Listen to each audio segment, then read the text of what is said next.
কবরের প্রথম রাত। এমন ভয়ঙ্কর রাত আগে কখনো আসেনি।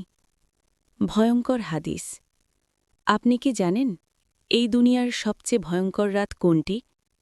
যে রাতে বাবা মা, স্ত্রী, সন্তান কেউ পাশে থাকবে না। সে রাত হল কবরের প্রথম রাত।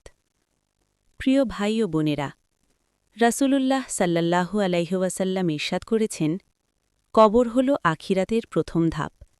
যদি কেউ কবর থেকে মুক্তি পায় তাহলে পরবর্তী ধাপ সহজ হবে, আর যদি না পায় তাহলে পরবর্তী ধাপ আরও। যখন মানুষকে কবরে রাখা হয় সবাই চলে যায়, শেষ শব্দটি হয় মাটি পড়ার শব্দ। ঠিক তখনই কবর বলে ওঠে, হে আদম সন্তান, তুমি কি আমাকে ভুলে গিয়েছিলে?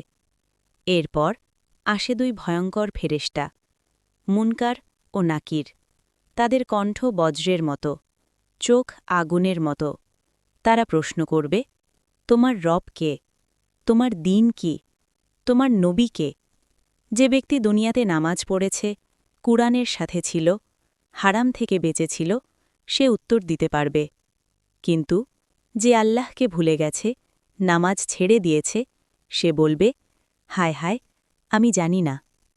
হাদিসে বর্ণিত আছে, কাফির বা গুনাহগার ব্যক্তির কবর এত সংকুচিত হয় যে তার হাড় একে অপরের মধ্যে ঢুকে যায়।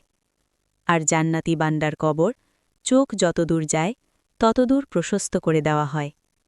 প্রিয় ভাই ও বোনেরা, কবরের প্রথম রাত আমাদের জন্য অপেক্ষা করছে।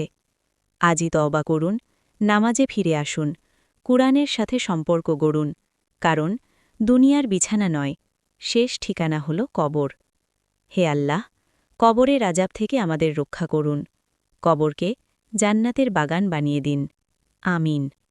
ভিডিওটি ভালো লাগলে লাইক দিন, শেয়ার করুন প্রিয়জনদের সাথে।